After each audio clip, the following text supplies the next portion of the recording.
Remember 64 is part of the SuperPod Podcast Network. Oh yeah, we are teamed up with a whole bunch of awesome people that some you may have heard on Remember 64 already, but there's a bunch of different great gaming shows, anywhere from Fine Time to Bar Silence to Retro Wildlands. You can of course find the SuperPod Saga on there, Press B to Cancel, all of these awesome shows that are just here to talk about great times with games, share their thoughts with you, our experiences with you. Check us out, SuperPod Network, on your podcast app of choice, and superpodnetwork.com, where you can find all our shows, blog posts, videos, and more. A Calgary company is looking to hit it big with Nintendo. It's the only Canadian company to develop games for Nintendo, and they're available at a store shelf near you. Cody and Aaron just can't get enough of Nintendo. So they're pretty pumped to be among the first to try the brand new game. Holy cow. How's our website coming? And this is where the new game was born, an office in a downtown high-rise. These are our characters from the Tetrisphere game. It's the first time Nintendo has hired a Canadian company to design one of these games. It could mean millions for this small Calgary company. It's a very big deal. Nintendo is the world's largest video game manufacturer. So for a little startup company like ourselves that's been able to line up the world's biggest player, it is just a tremendous coup. I don't know if you're going to win this time.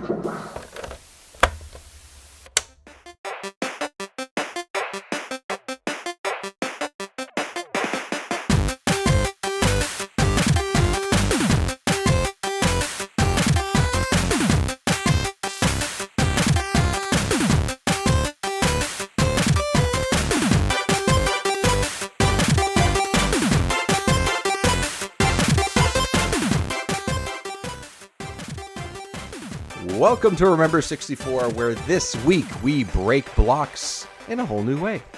Hello everyone, welcome to the show, and hi again for returning listeners and viewers, and welcome if this is your first time. Here on Remember 64, we play and discuss the good, the bad, the ugly, and everything in between throughout the Nintendo 64's library. My name, of course, is David Petrangelo, and I spin this game round, baby, right round. When I drop blocks, things will go down, down. That's right, I'm not going to sing that because that would hurt everybody's ears even more than my voice already does. Anyways, Joggylookback with me again. How are you, sir?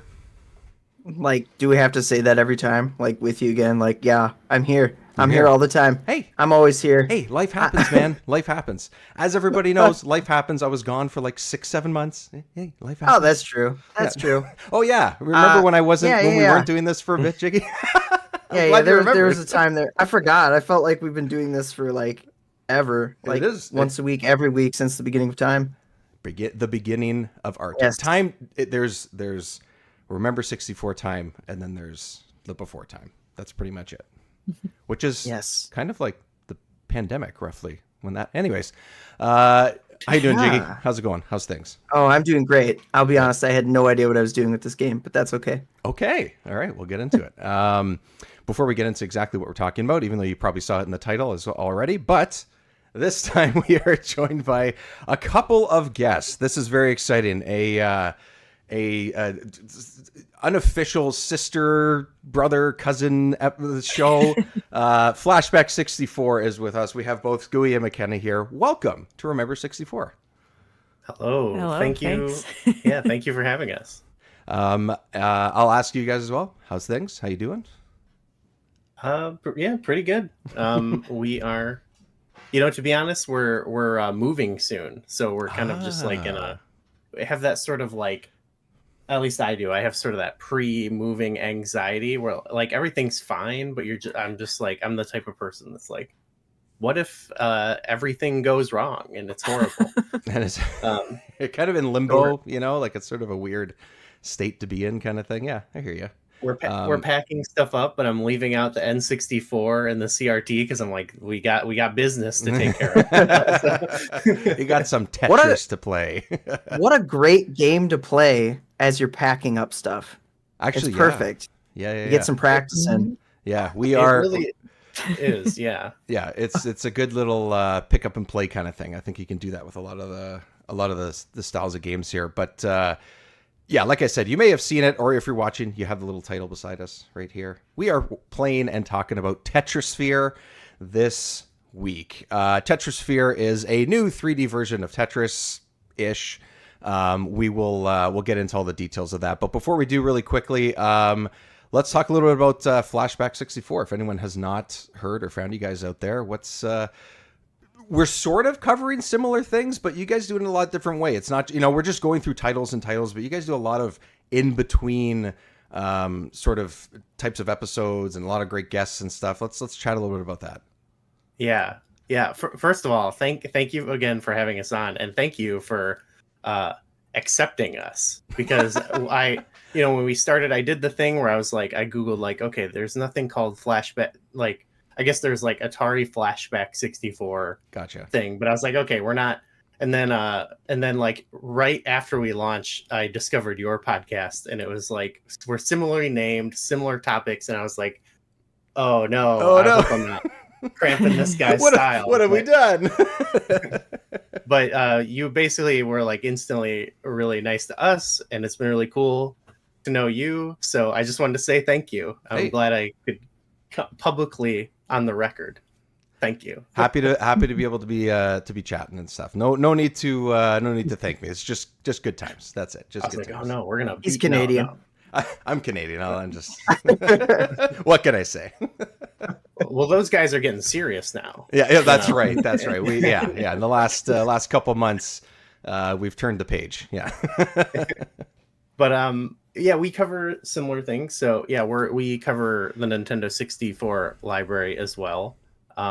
We do a new like main episode once a month, mainly because we have like day jobs and stuff, and so we don't want to overwhelm our stuff, and we want to take our time with the game. So we're like one a month, but we do find there are times where we have more time.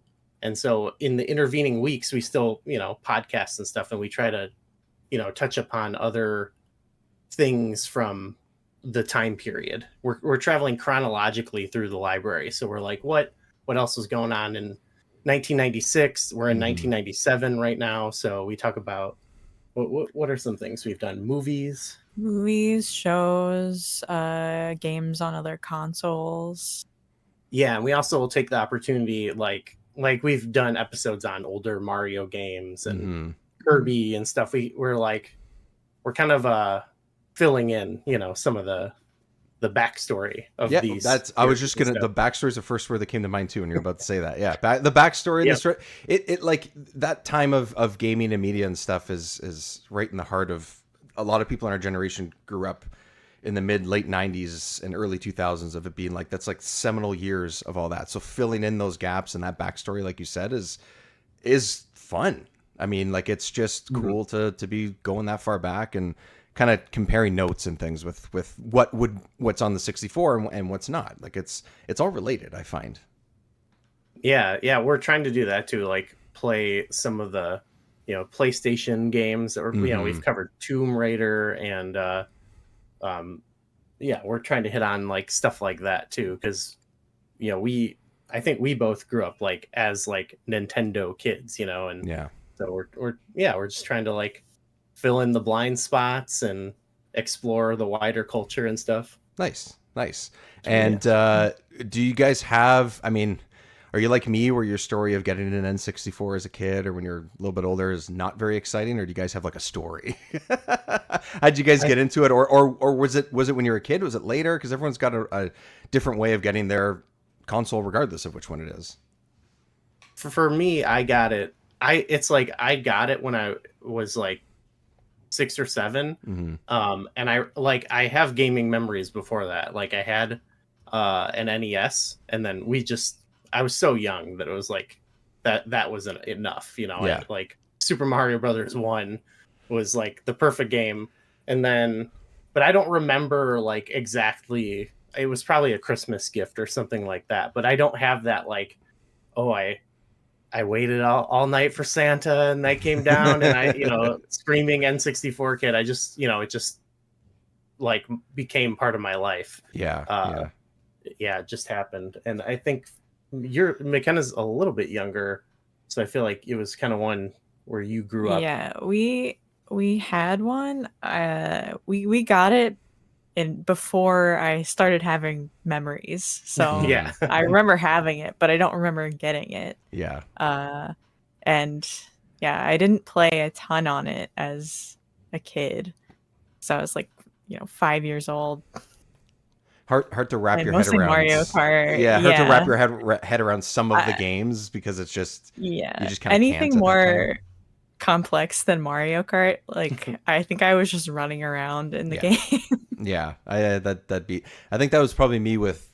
I mean, for me, it would be probably the Super Nintendo with that sort of thing. Like I got it, and I have a story of how I got the Super Nintendo. It was like a whole thing, but like, did I have more than a couple games for the first couple years that I knew what I was doing? Probably not. That's and that's fine. And I still have it. It's in the other room beside me, and it still works. It's the original one from. I think I got it in 94 or 93. So like, no, that's amazing. Yeah, and it's still running. I have one working controller. Not the second one decided to not work for some reason, or maybe it was the first. No, I don't know. Well, it's okay. I'll find another. I also have the mini one, so it's fine. I'll survive. There you go. Where's the mini 64? That's what everyone wants to know, right? That would be right. Nice. Yeah. Yeah, that would be nice. Okay, so we're gonna talk some. What? Yeah. I want to ask because I'm dying to know. Okay. What are your favorite? Each of you. What's your favorite N64 game? There we go. Ooh, well, okay. The way we know each other, we're married. First of all, I'll say. But the way we met was through. We were also both contributors to the Zelda fan site, ZeldaDungeon.net. And okay. So we met through that, and we're both massive Zelda fans. So, nice. For starters, I don't know. Well, what's your answer? I'll say right now, we still have a Zelda game we haven't covered yet. We still just saying. Oh, interesting. Anyways. I had a feeling you were gonna say Zelda because I saw the edge of the poster behind you. Oh yeah. Like I just see Ganon looking at me. I'm like, yeah. Okay. Yeah. Wow. It's hard to choose between Ocarina of Time and Majora's Mask. Mm-hmm. I definitely. No, it ain't. Hey, yeah, that's right. I definitely play Ocarina more, right. Just because Majora's Mask gives me more anxiety playing. Yeah, I like Majora's Mask for it fluctuates obviously, but like Majora's Mask is like one of my favorite games of all time. But I feel like Ocarina of Time is like a little bit easier to just kind of like go back and explore. Like, yeah, you don't have to like do time management and stuff like that. But I do think Majora's Mask is better, if that makes sense. One's right more on. like of a chill game, and one's more of like an experience. Like I got to be in the right mood to play it. Yeah, that's fair. I think I said when we covered Majora's Mask, I was like I played that on the Switch Online when I had it at that time, and because of all the time management and stuff, and because life's just busy and all that kind of shit that comes along with it, like without the save states, I think I would have like torn some of my hair out because it was just like just like the time management part. I was just like I can't, and I had very little experience playing it before that. I thought it was great. I loved it, but the modern way of playing it, I think gave it a little extra bump in my mind, but it's still a fantastic game. So fair enough. Yeah. I mean, hey, can't go wrong with two very, very, very good Zelda games. Of course. Yeah. Big fan. Yeah, exactly. Okay, we're going to talk Tetrisphere in just a second. I just want to let everybody know that, of course, you can support the show at patreon.com/remember64show. Jiggy's pointing and giving me a thumbs up because I remembered. For as little as just $1 a month, you can support the show. You can get episodes early. You can get pre-show chats. You can get some posts that I put up early as well. Be involved with polls, all this kind of fun stuff that I'm going to throw up. I just keep sort of going through new ideas and trying to add more and more things in there for everybody to enjoy. You can also join for free if you want to. Free, there are posts that go up every once in a while as well, and also free polls, and gives you a notification of when things are posted as well. And if you want to join after being free for as many months as you want to. I often throw up a couple of like promotions that come up on Patreon as well, which lets you pick a tier for 50% off for the first month that you join as well. So those types of things are all part of the process. As well, you can find us across all your podcast platforms, of course, and on YouTube, Remember 64 as well. Jiggy, what do people do on YouTube? I don't really know what the cool kids do to sort of say, like, follow this, do that. What was that? How's that work? Mr. YouTube himself over here. The cool kids like the videos. Gotcha. The cooler kids subscribe to the videos, and the coolest kids do the notification bell, so they always get the updates. There you go. And even cooler kids go harass Dave when he's streaming on the Remember 64 channel. Yes. I have some plans to do that a little bit more. I know it's very inconsistent timing, so just try to get those notifications like Jiggy said. I think that's a really good way to do it. If you subscribe to the page, it'll give you a heads up when I'm going live. And then on social media, pretty much Instagram and Blue Sky at this point, and that's probably it right now. And I'll just say, like, hey, if you're around in 6 hours, hey, if you're around in 24 hours, I'll be streaming. And it's usually a little bit of time playing a random game in my backlog, or it's going to be an upcoming episode and doing some of my quote-unquote homework. So that's usually the plan here and there, but just keep an eye out. Always fun to have more people join and just sort of shoot the shit while I play some games. Okay, let's finally get to the game, everybody. Let's get to it. I want to try and get to the beginning of this so we can hear.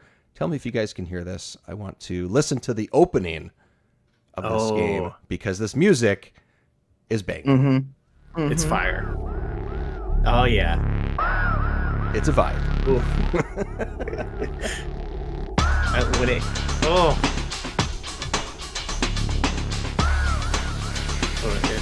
it's the Right? Like, yeah, there it is. It lets you know this is gonna be intense. This isn't your dad's Tetris. That's what it's telling me. Or, I don't know. I was going to say grandfather's, but that makes this seem younger than we probably are. So, just when you thought it would slow down? No. All right. Yeah. That's the awesome music. Tetrisphere has a pretty sick soundtrack, just so everybody knows. And it goes nonstop. It is constantly playing as you play this game. Jiggy, I'm going to start with you. One, had you played this game before? And two, what'd you think about it? And what was the experience like this time? Nope, never played this game. Never played this game growing up. I saw it. I would never be interested in this game growing up. This is one of those that I would instantly look at and be like, no, not for me. Are you have you ever been, or are you a Tetris guy person? I was never a Tetris person. Okay. I don't know why. Because I actually like Dr. Mario. And what's the other one that, like, there's a billion games of it, the different versions that I've played? Like Dr. Robotnik's Mean Bean Machine is one of my favorite games. Puyo Puyo. Yes, thank you. Yeah. Those I've never played. Weirdly enough. Yeah. Play Dr. Robotnik's Mean Bean Machine. I know you've mentioned that before. Yeah, you've I said don't it know was why. great. Yeah. I don't really like Tetris is fine to me. Dr. Robotnik's Mean Bean Machine, though, I can get behind that. But yeah, playing this game, I had fun going in and kind of clicking through all the different modes. Rescue, puzzle. Puzzle was really interesting, actually. I think I could get behind the puzzle mode more than anything else, to be honest with you. I liked all the little robots. I thought that was cool. Trippy backdrops. It's a pretty simple game at its core, but like I will be honest, like I think I teased at the beginning. I was like, I have no idea what I'm doing. I did figure it out. Like, full disclosure, I did figure it out, but it did take me a minute because you have to. That's a shame. Think... I was really hoping you're gonna be like, guys, I still have no idea what I'm doing. No, I did figure it out, but it definitely was more complicated. Like, it took me a while of trial and error of going through, realizing, oh, hey, those purple circular blocks I can break by sliding. I did not do any training though, because that's me as a kid. If I can't get into this game and play it within 20 minutes, I'm not gonna do it. I'm out. I try to embody me as a kid. I always want to play RPGs. Like, this is just a side tangent. I always want to play RPGs, but I get overwhelmed with how many dialogue boxes pop up like explaining everything about the game to you. And it's very rare that I can find an RPG that doesn't do that. Yeah. It's a turn off to me. I'm just like, oh my gosh, I just want to play the game. You know what does a good job of that is Sea of Stars is pretty good. It's not Sea of Stars. Yeah, it's not an insanely deep game, but like for an RPG that's, you know, trying to kind of emulate what it was in like the mid 90s or so for the 2D RPG. It's got a great story, it's a good game, but like it doesn't take 3 hours to get going. Like you're off to the races pretty quickly, and it doesn't overwhelm you, kind of, or at least that's what it was like for me, anyways. Yeah. What was I talking about? Tetrisphere. I don't know. What Tetris? It was fun. It was fun. Yeah. Tetris. I had to look up though. I was like, is this actually like Tetris? Like you know what I mean? Like the brand Tetris, or was this like somebody made a game and then called it Tetrisphere? But apparently it is. This is a real deal. Yeah. This is a real deal. Yeah. I pulled up a couple notes about it too, about how they kind of got here and what they did, but I'll get to that in a second. All right, Gooey McKenna. When we were sort of chatting about a game to cover, I like, you know, I think I said to you when we were sort of getting things going, I was like, I kind of like, you know, the guests kind of bring what they want to play. I'm happy to play stuff, especially Jiggy knows this, especially if it's a game that I've never played before. I'm even more willing to be like, hell yeah, let's do it.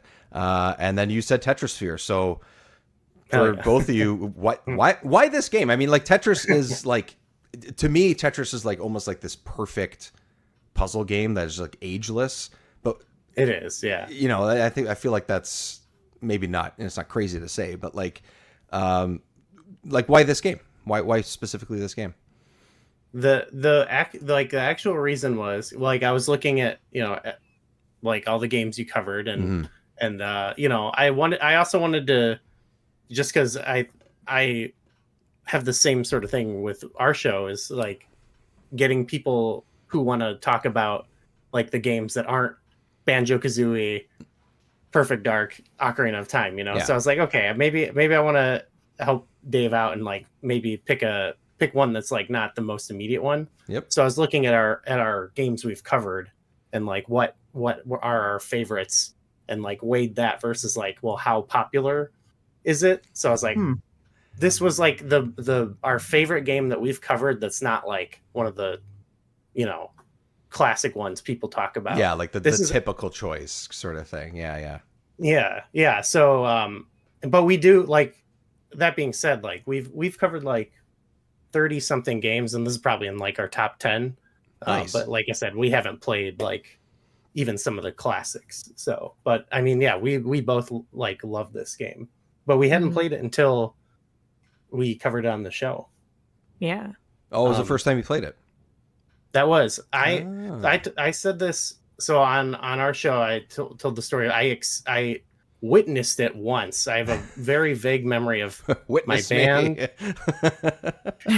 I have some regrets about this. My band, I used to play music. I don't really do that so much anymore, but my band was on tour, and it was one of those situations where we played at some college, and we got a place to stay with someone who ran the show, and it was like at their apartment, and there was like random people hanging out there, and it was kind of weird.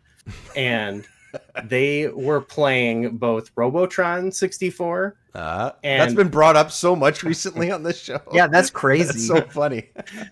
We've been playing that actually too. We're prepping for that. But they were also playing this, and there's a connection. I guess they both have like these really trippy vibes, and these guys were smoking. Like they were partying. They were out of their minds, and I have regrets about it because we were kind of like we came here to like sleep. Like we were like a lame band, you know. We were like, I kind of want to go to bed, you know, and these guys are like partying hard with Tetris. Like what the hell?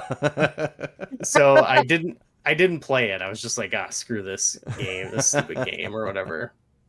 But then, yeah, we picked it up for the show, and we loved it.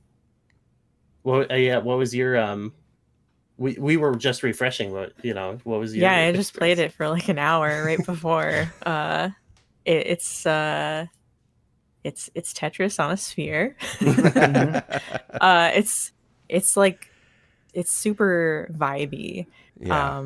It's one of the more unique games we've played up to this point. We're about a little over a year into the Nintendo 64's life. Mm-hmm.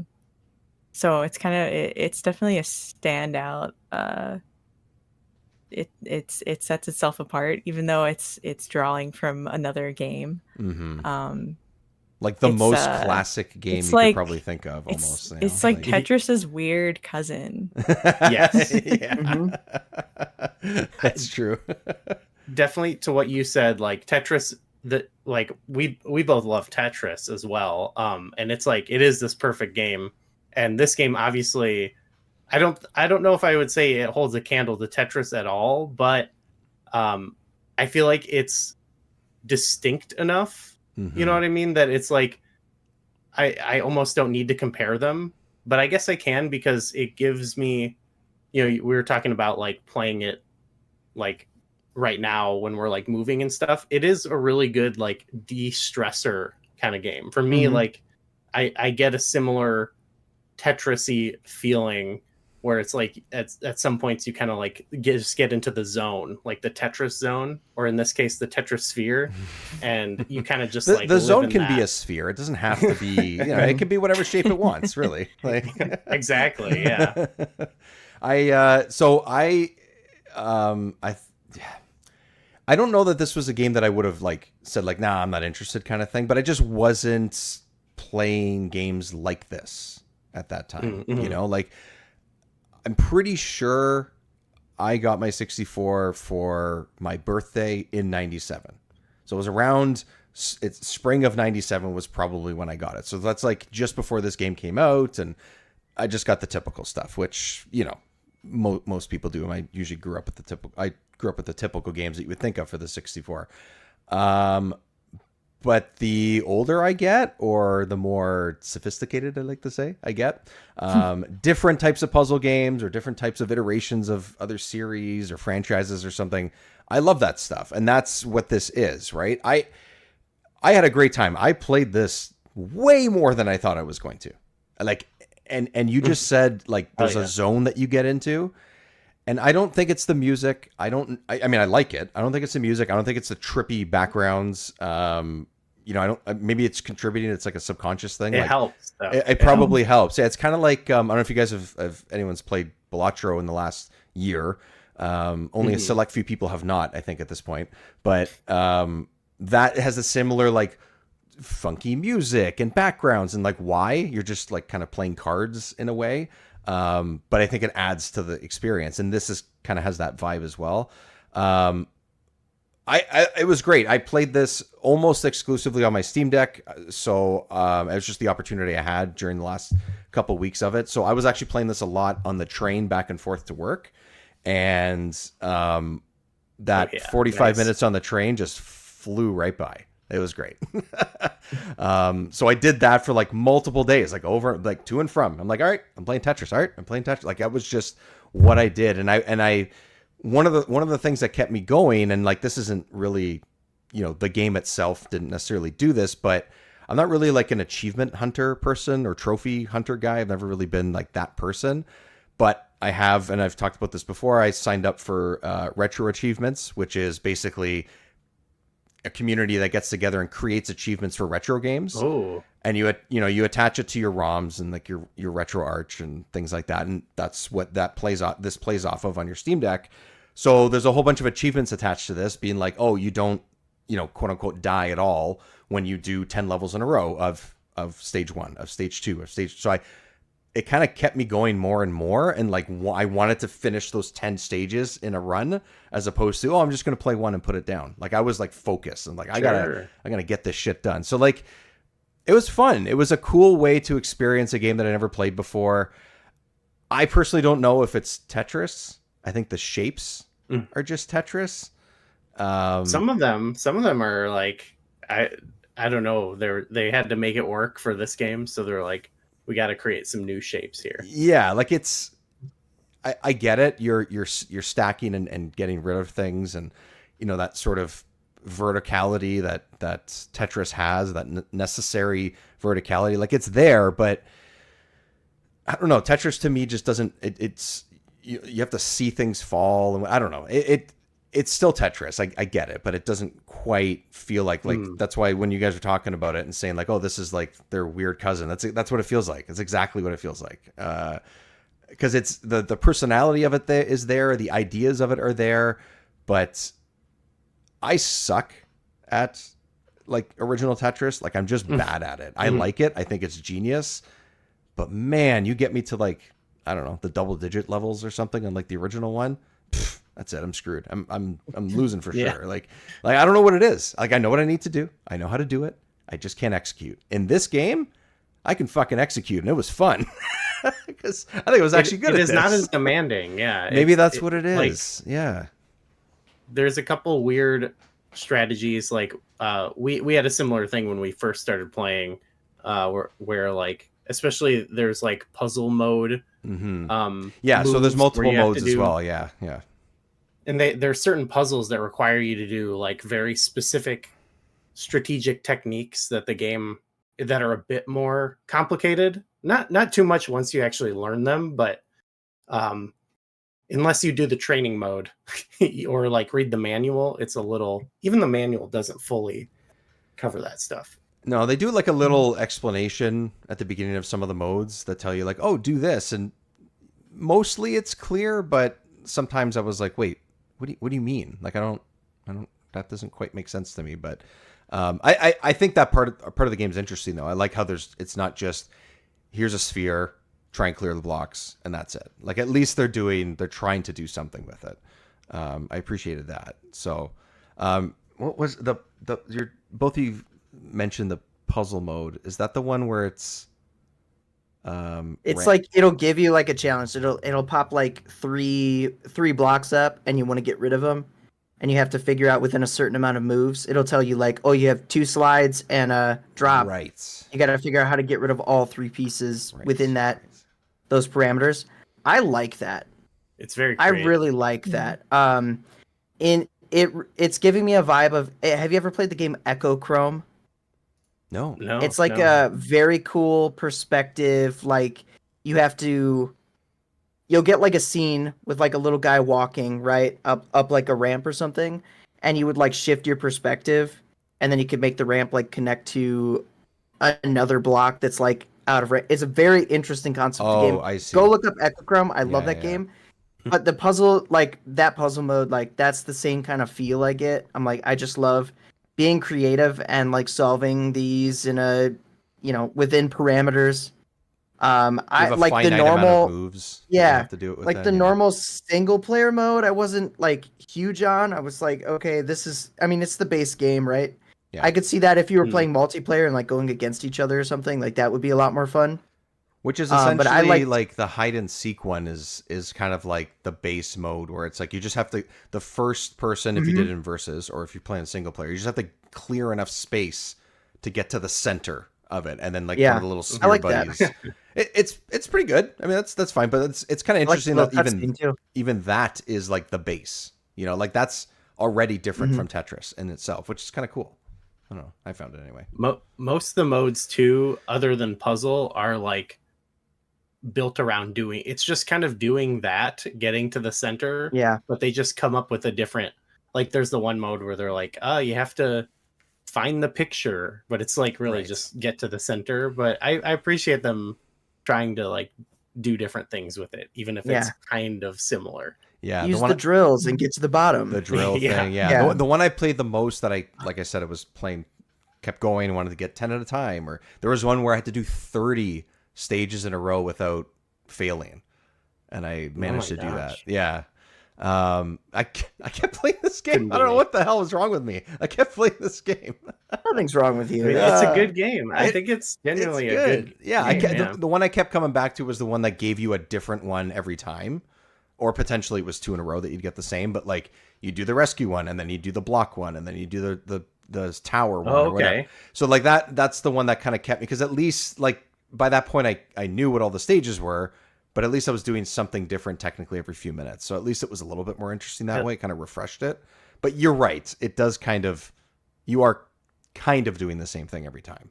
Like it's just slight change. I love finding out like everyone's favorite mode to play. I think that's interesting. Like we've got puzzle mode. You mentioned what was that called? Hide and seek or hide and seek is like the basic one. The one if you're anyone's watching the video, it's the one that we're seeing right now. That was the thing that I'm talking about. The mode that I played takes you through 10 stages in a row, where I got to the one where it was 30 in a row. Hide and seek was just one of the several ones that it did. It actually it did pretty much every mode that is in the game except for puzzle. That's what it did. Oh, okay. Because that's like completely different than what the rest of it is. But yeah, I went through like the main mode because it like would give you little cutscenes, so I wanted to see those. Yeah, and then we had on our show, our pal Jay was on the show, and he's he's in a lot of different games, but he's like a fighting game sort of guy. So he focused a lot on the versus mode, and he was dropping a bunch of stuff he learned about like strategies you would do to succeed, like playing against the computer or other players and stuff. So I love to this game's credit, there is sort of like it can suit a couple different like types of gamer. What was your mode? I think it just depended on my mood or like with like the main mode. Before when I was playing, I had TV on, the Star Trek on, and I could just play it while kind of half paying attention to each one. It's a good zone out game. But that's good. Games, there's a place for those types of games. I agree, absolutely.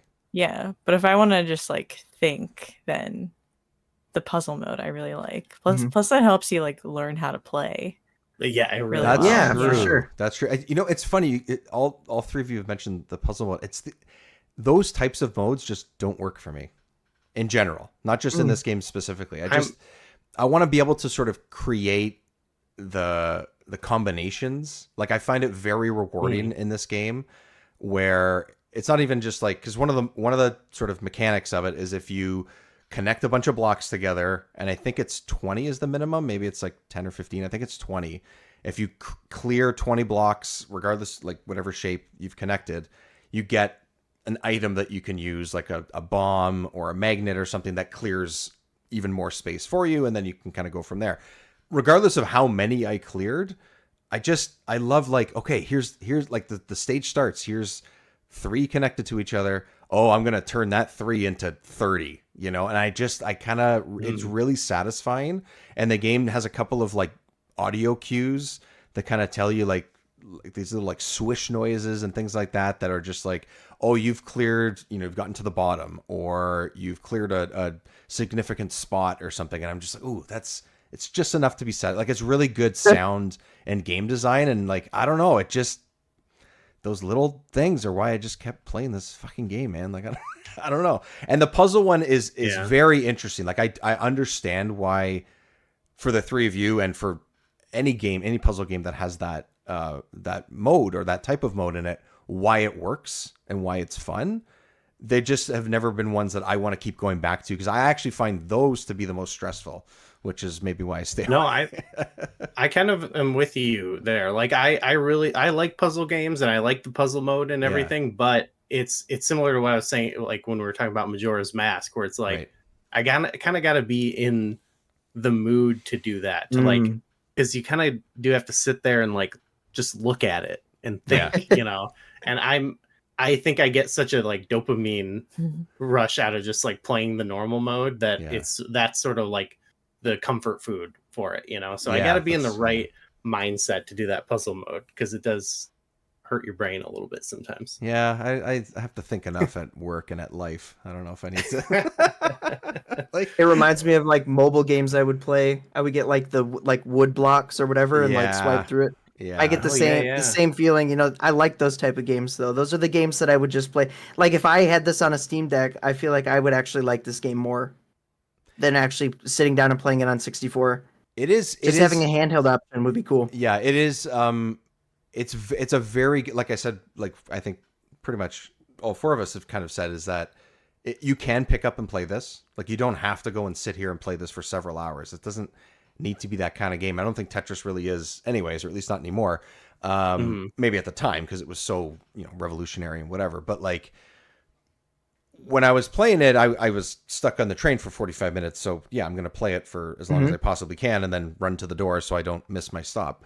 But, like it was great for that. It was great to say like, hey, I'm just going to play something that is, McKenna, you mentioned sort of, watching Star Trek at the same time. In a way, I was kind of on the train mindless, like I was just sort of sitting there going, I'm just going to do this thing and I'm just going to get this right over with. I just want to get home, and then it just, it flew by because I was having a good time with it. And I think if Jiggy, you mentioned, mobile games, for example, is like, could be sort of like a little bit of a dirty word in some ways, but I think this would work really well as that. Maybe not, I don't know if touchscreen would work or whatever, but like... It needs a Game Boy port. That's what it needs. That would be cool. Ooh, yeah. It's almost like it was made for it. Yeah. Yeah, actually, that would it would work, yeah. Or could they... It's almost like the original was made for it, right? Yeah. Hey, imagine if it came to NSO. Like, that would be pretty sick. That would be cool. You could do verses against your pals. Yeah, we would go crazy on that. Oh my god. Yeah.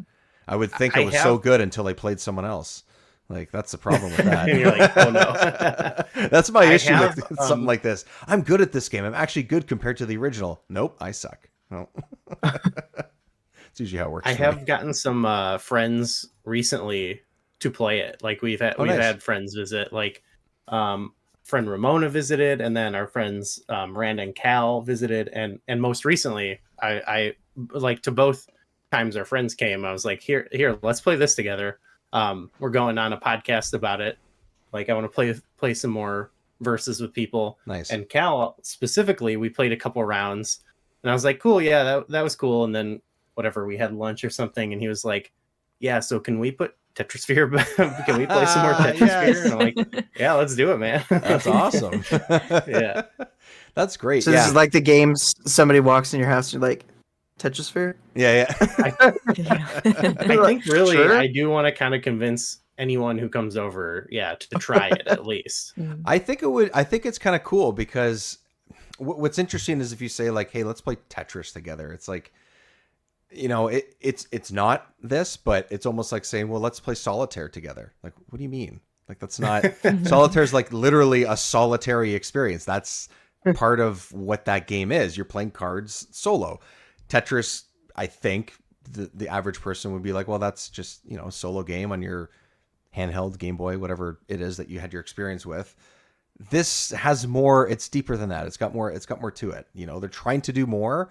And I think largely they succeed. I had a good time with it. In terms of it, we were talking about it being Tetris, like some of the follow-ups to Tetris that even Alexei Pajitnov like designed himself are quite like wild departures. Yes. Like they even the Tetris series itself, even Tetris 2 was kind of a wild. I was just gonna say I was just looking that up because I have that for Game Boy. That was like that's the Tetris that I had because that was just the time that I got my Game Boy was when that came out. Yeah. I didn't know the difference. To me, it was like, oh, that's Tetris at the time when I was younger, right? So I have the cartridge here somewhere. It is different because it's almost like aren't there like other weird blocks that you have to clear or something? Yeah. There's like an added. Yeah, there's weird shapes. Yeah, it's not your typical. They added new shapes. It's very weird.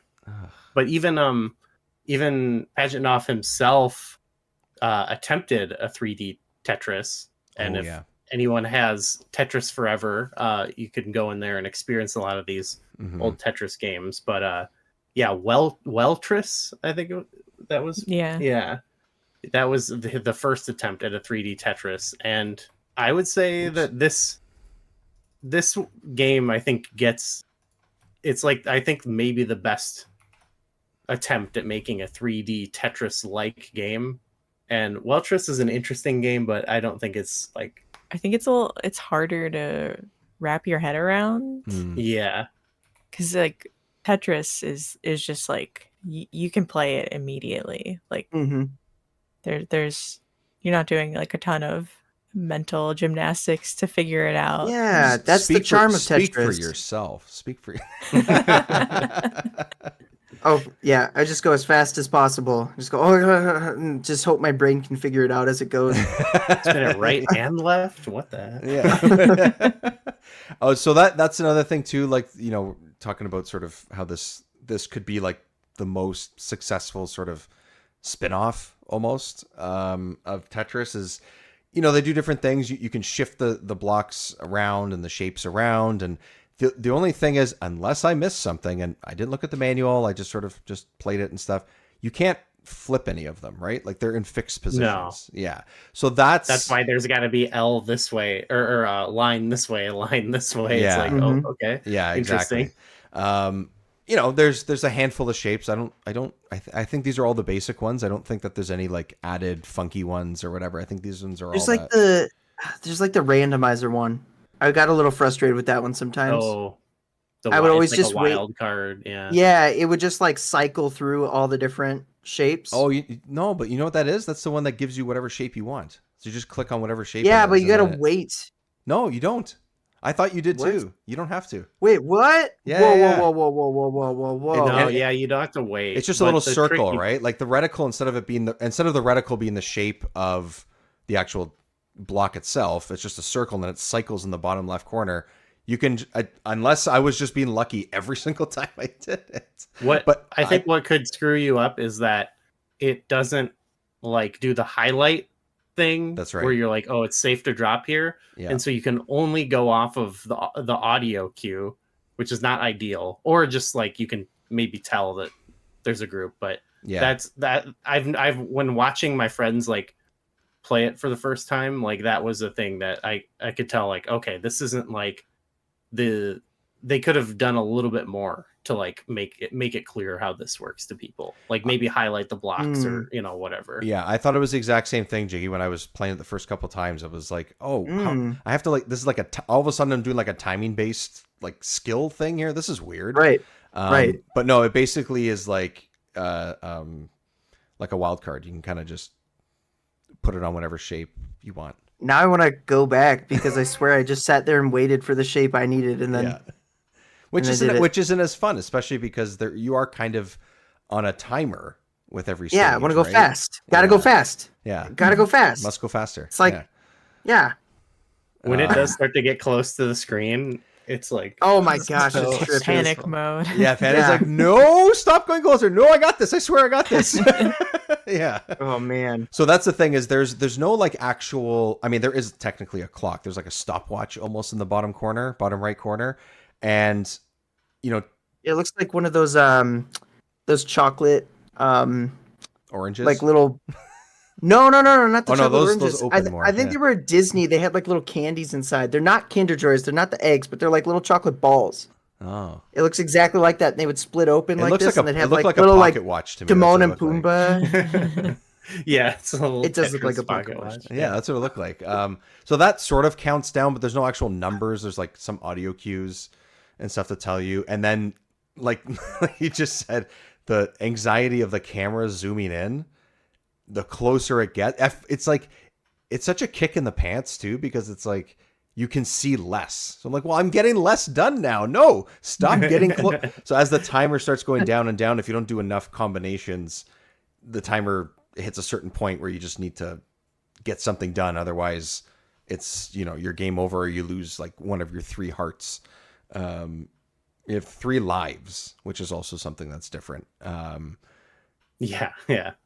I can see, like, I feel like with all the ways it's not like Tetris, I feel like I can understand the logic behind it. Right. Because I feel like when I look at Weltris, I'm like, okay, they tried to keep it too close, and it that's what doesn't work. And I can see why they're like, okay, we can't. The main problem is you can't really see like the stack of blocks, you know. So they had to make it less reliant on like filling up the blocks, you know, like, so I can see why it's like almost reverse Tetris, where you're like digging your way down, you know. So I think the lives, I get what they're going for there. Yeah, it's a little bit more like forgiving in a way, you know, especially early on, like when you're trying to figure it out, you're like, oh, I screwed something up, or, you know, I'm just trying to get my bearings here and stuff. But like those later stages that I was playing when I was going for like those longer runs and stuff, you gotta clip some stacks together, like, and you can't just do like 3. The camera starts zooming in on you. I'm just screaming to myself on the train, like, stop. Or maybe I did it out loud. I had my headphones on. I don't know. I wouldn't be surprised. Some guys on the train yelling about Tetrisphere. Yeah. He's like, there's like a guy behind me. He's like, no, to the left. No, shift that one. Someone who understands what's going on. Because automatically knows, funny. like, he's just the one diehard Tetrisphere guy, just happens to be on the train at the exact same time. Yeah. Because I'm always, whenever I'm playing this, our roommate will come out sometimes and see me playing, and he'll say, like, I've been like seeing you play this game for like a year now, and I have no idea like what's going on. You're doing. Which is how I felt when I saw those stoners in Oklahoma or whatever. I was like, I can't even. I think you have to be on something to understand this game. You don't you didn't know it till now, but you are now one of those stoners. That's what. Well, I do know. Unfortunately, yeah, I have become. You have become. It's embarrassing, yeah. You know what though? It's fun to get sunk into a game that's a little bit different as well. I think like there's something to that, where it's not like this giant RPG that eats up a bunch of your hours and stuff. Like I already said it a couple times. I'm surprised that I was playing it so much as I, constantly for a couple weeks. And it really there's something about certain puzzle games or just even sometimes just basic single player games that are newer and stuff where this just got to me at the right time. It just sort of hit at the right time. It's got like just the perfect amount of difficulty for me personally, like things like that that you can't predict. And I think this was one of them. So if I played this a year from now, would it be the same? I don't think it would be drastically different, but I think there's something about just this like exact time right now. It was a good like semi mindless thing that I could just sort of escape into, which was nice. It's very arcadey, very. Once you learn the mechanics, you get in. You could play a couple rounds, put it down, come back to it. I still like. I can imagine in my head how great this would be, like handheld. Yeah. Yes. Like it would make it so much better for me. And it's really simple. The controls work with something like that too, like with that aspect where you need A and B, and you need. I mean, I use the D-pad on the Steam Deck. I'm not sure if can you use the joystick. I don't even know if you can. I don't think so. Oh, okay. I didn't try after I figured out you couldn't use the joystick in the menu. I'm like, oh well, I can't use that. Oh, but I never tried in the middle of gameplay. Yeah. Yeah, no, you can't. Which it doesn't. I feel like it makes sense that it's the D-pad. And honestly, I'm happy to have an N64 game that really uses it. We get it every so often, but I think it speaks to the era. Like, just in general, like this, there's still like arcade style games like that are on the console. And I don't know. I actually appreciate those style games. Like, I feel like N64 wasn't like the console for arcade gaming, I would say, but it at least had that style of game still. Right. So I really appreciate that. Yeah, for sure. My experience with the D-pad is always going back to the wrestling games because they always required that. Oh yeah. So that's anytime I have to use that as like the primary, it's just like, oh, now I just want to play No Mercy again. Like that's where I keep going.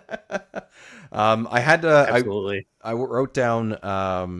I found this. I was sort of looking up. Like why did they decide to go this way with Tetris? Like that's one of the first things I thought of, right? And we've talked about it a little bit, but one of the interesting things I found was there was like this. I guess you would call it a blog post.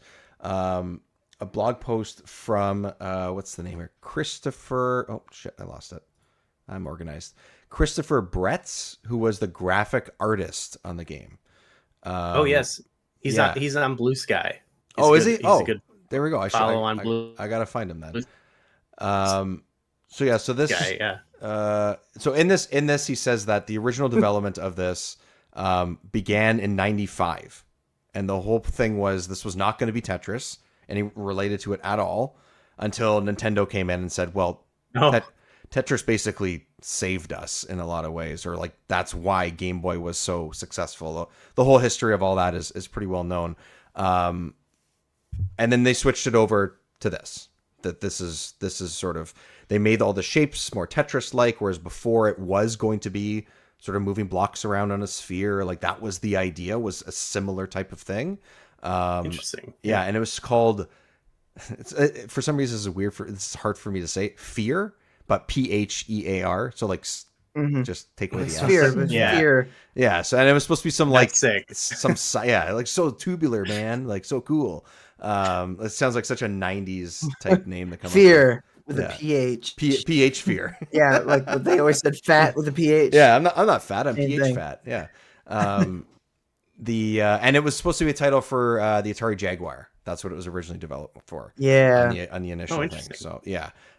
Which I have zero experience with, but that's not something that, flew off the shelves, so to speak. So this went in a completely different direction, different console and stuff. And what he said in this post was that he was mostly in charge of menus and the UI and sort of having sort of the layout that we see in it, where like the lives are there and where the blocks are on the left side and those types of things, and designing the colors and sort of the depth of the shapes and all that kind of stuff. And the main thing that he had to do was make everything lighter and quote unquote more accessible. So for whatever reason, what they had before was something a little bit like darker and maybe a little less easy to understand possibly, but early in development. So, where's the last thing I said here? I saw here. And then what happened was this game was shown to the public at conventions and stuff like that, alongside probably one of the best games on the console, was side to side with Star Fox 64 in 96 and 97. So if this was something that wasn't on your radar at the time, it's kind of understandable. Overshadowed. Yeah, it's kind of, I saw a couple like old shots. I don't know if they were at E3 or if they were at one of the Japanese shows at the time, but it was like this big Star Fox logo and then some kid playing Tetris underneath it. And it's like, well, yeah. Well, damn. I had like back in the day, I remember seeing this game places, and I would be like, nah. Yeah.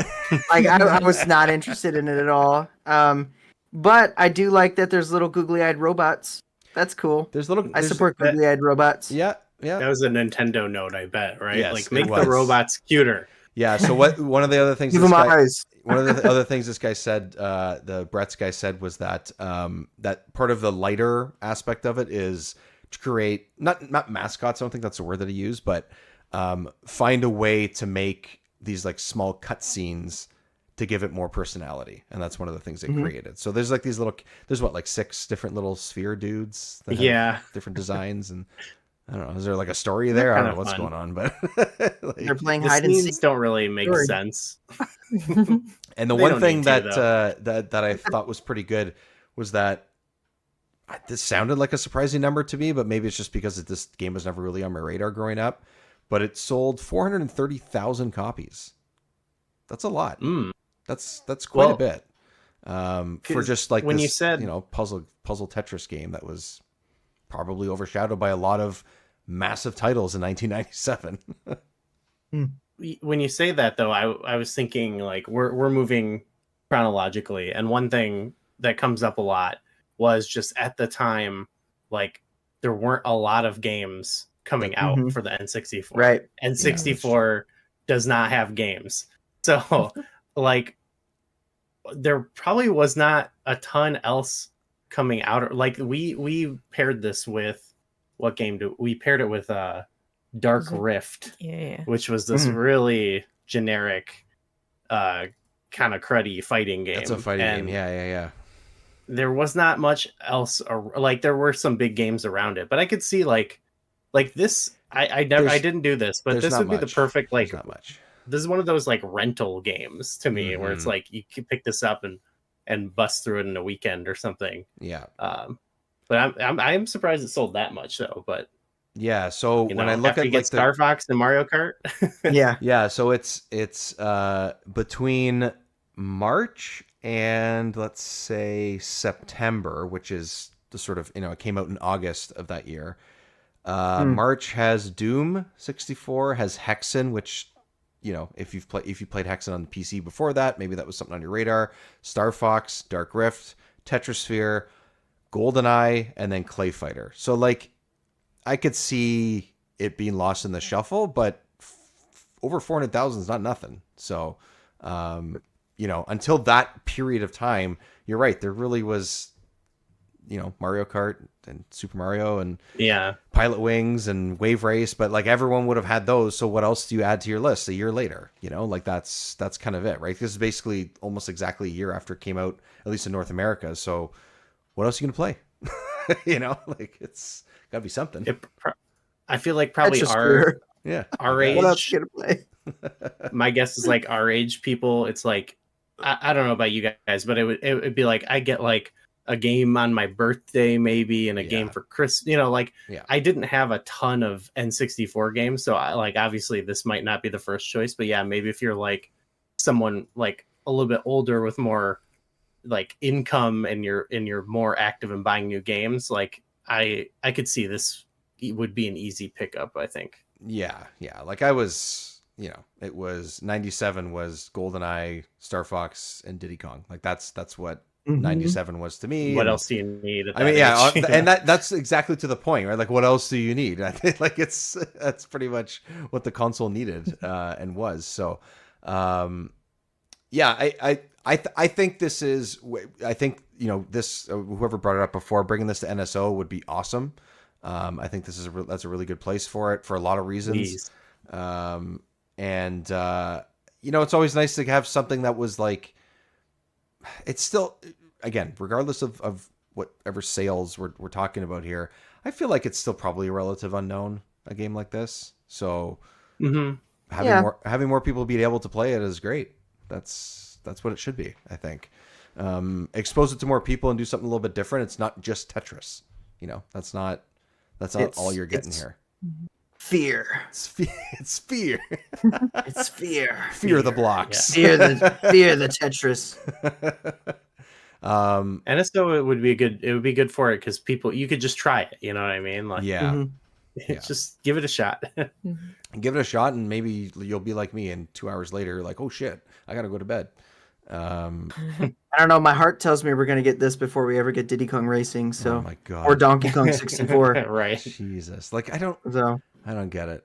I gave up on NSO personally a while ago. So I was happy that Banjo-Tooie came to it, but I remember being so salty about Iggy's Wrecking Ball coming before Banjo-Tooie. I was like, "Are you kidding me?" Priorities, people. Priorities. What are you doing, Nintendo? Oh, the last thing I wanted to sort of mention about this is it took me way too long to realize that like those little sphere guys are like different characters you can select in the menus. I had no idea. I was like, I'm just gonna play. I'm just gonna go. And is it just for versus? Because I just hit play and just went. I don't even know. No, I think the different modes like you can play is different. You have like you can change your character or something. And they have like different stats, but it doesn't really. Didn't matter. There are different stats. There's I think there's at least an unlockable character. Oh, I remember right. I ever did that. Yeah. News to me. I go immediately go Tetrisphere cheats. see what they got. So there's a secret character. It's okay. When I saw it, I saw it after the fact. Like I saw it after I sort of put it down the other day, and I went, "Oh, there's different speed and like power, and like power of what? Like what are you powering? I don't really get the it. Fear. Like how hard they slam the fear. They slam them blocks harder. I guess like you can move two at once. Like what do you? I don't know. What are you doing? That there's power. There must maybe there's more advantage to it in versus. I have no idea. Gooey and McKenna, anything you want to add that we might have missed on the actual on the game itself, or just play the game? I wanted to I do want to shout out the game was developed in Calgary, so shout out Calgary. H2O Entertainment they did 2 other games for N64 we haven't covered yet, but one was the new Tetris, I believe, the other Tetris game, and then and then Aiden Chronicles, which I haven't played, but it's quite a different game. That was that. Yeah. Oh, okay. I've heard of that, but I've never played that. Yeah. I know of it. So shout out to them. And you mentioned the soundtrack. Neil Voss, I believe, is the composer. Yes. And I read that like he was inspired by like Prodigy and stuff like that. He even named one of the songs like in reference to them. Prodigy. It's exactly what it sounds like. So sick.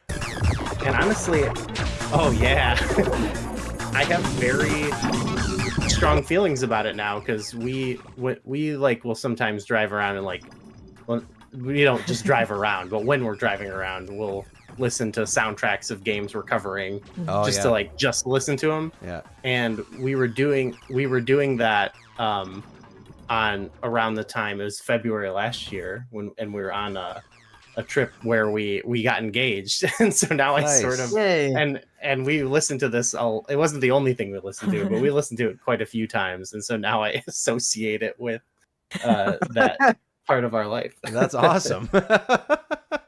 Tetris brings people together, everybody. That's the moral. Just want to have a rave about it, I guess.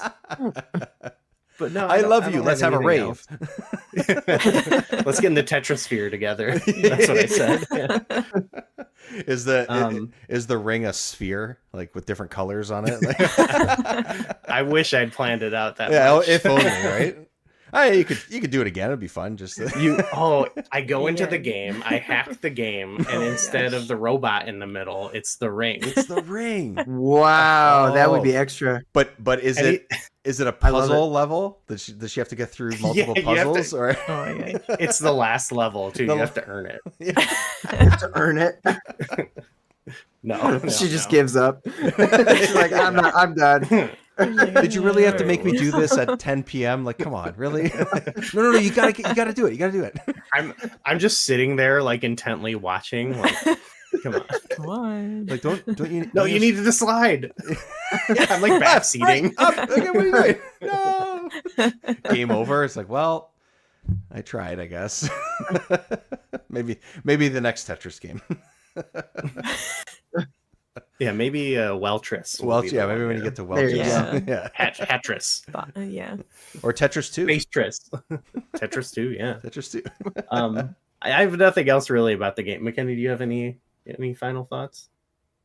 I guess one thing I was thinking is like in comparison to Tetris, one thing I really like about this one is I feel like I have more agency in my success. Like there are strategies in Tetris, you can line things up, but a lot of times you just get the blocks you're given, and sometimes you get unlucky. Whereas here, I feel like I can really manipulate. I can move stuff around and drop stuff, and there's usually somewhere breakthrough nearby to place the block. I feel like if I fail, it's my fault.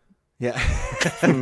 Well, yeah, because I guess like the scenario that you're in is kind of presented to you in a much different way. Like maybe you can't see everything because everything's stacked obviously in like a 3D plane. But you're right. The agency is a good way to put it. I think that's true, which is kind of like why I was saying a lot earlier. Like I liked that I had control over setting off 30 blocks at once. Like it felt good. And maybe that agency, like you said, is exactly the better word for it, because it's I don't know, it's great. It's a good way to put it. Yeah.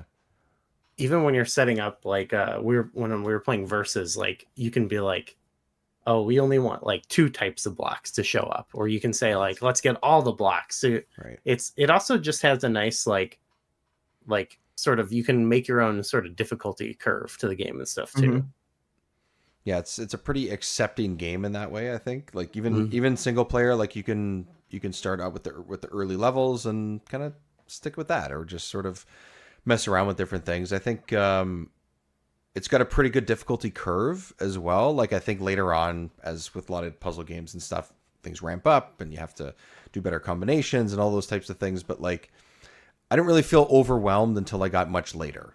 And that's fine, because that's what I was signing up for the more I played, right? And that's so I think that's that's helpful. And like you just said, McKenna, like the difference between that and regular Tetris, like I feel anxiety right away when I play Tetris. I don't have any in between. I'm just like, I know I'm gonna fuck this up. Like, how quick is it gonna happen? You know, that's pretty much it. How quick is it gonna happen?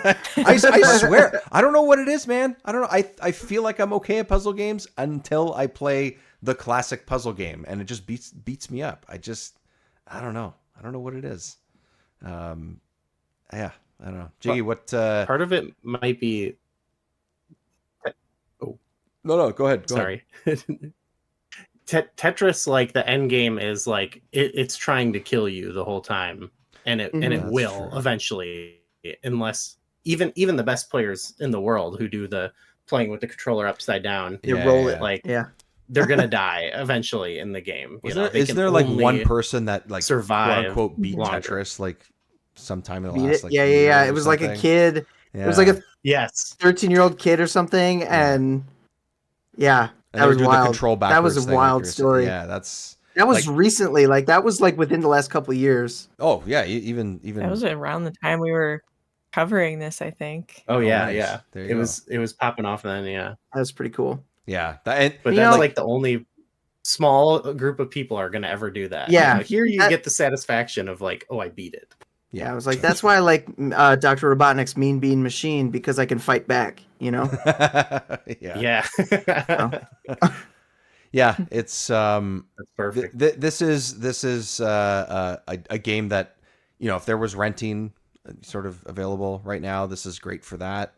I should look up sort of what the actual cartridge goes for, but you know, it wasn't too bad, I don't think. Yeah, I want to say it was like around 30. Yeah, so pretty average.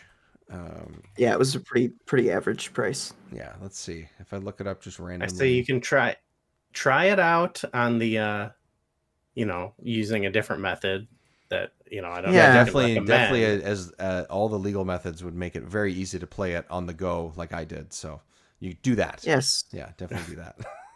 But if you like it, I would, and you want to play it on the N64, I think this is a cool game to have in your collection. You can be like how we get to be like, oh, try this out, like you, because most people you get to show it to like probably haven't played it, and they'll get something out of it.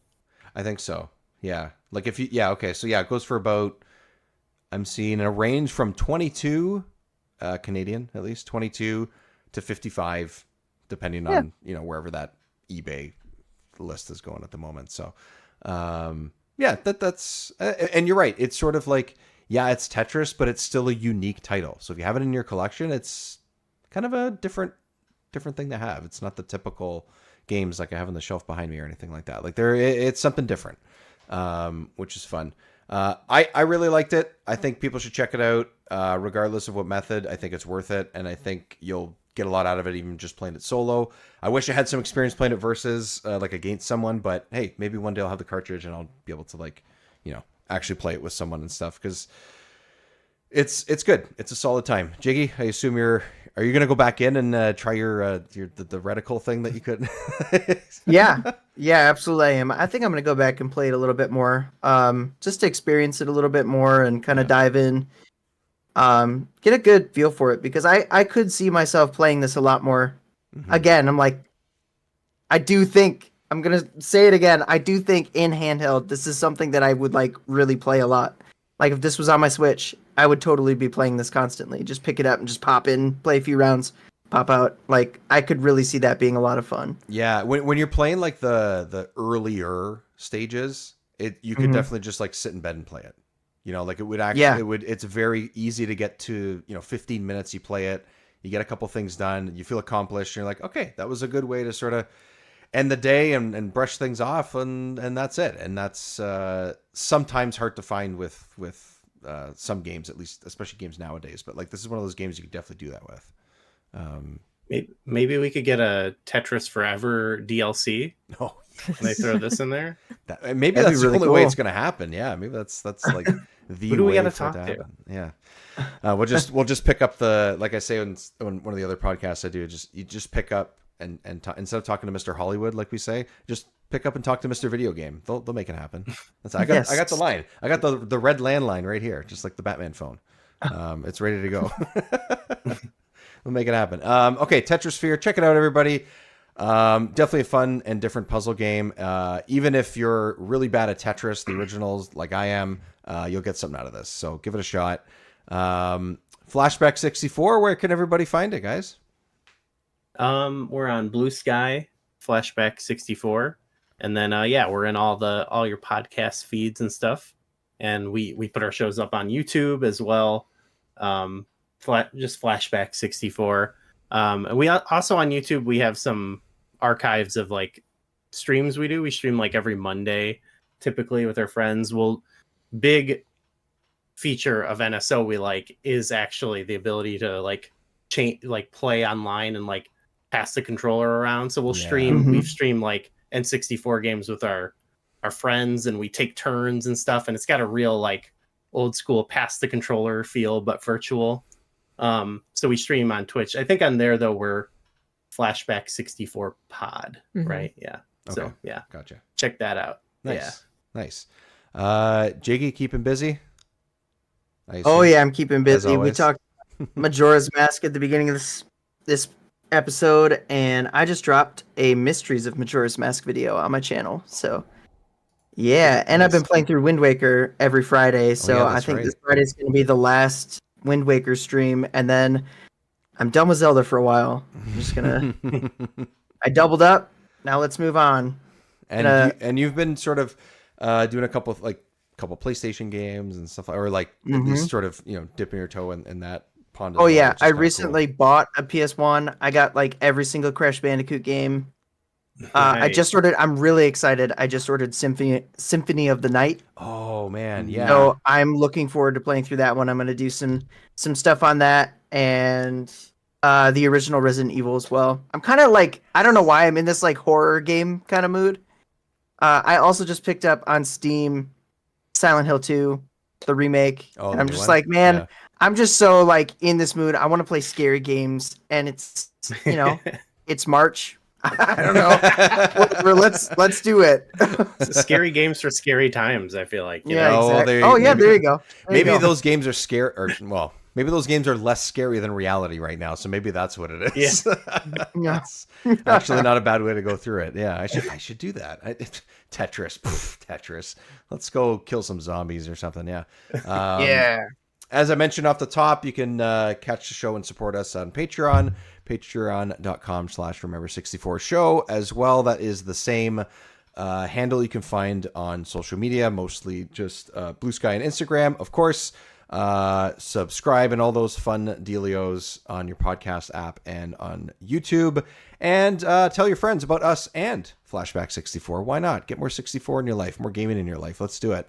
Until next time, everybody, pick up a puzzle game, play some Tetris, and play some 64. We will talk to you soon. Goodbye.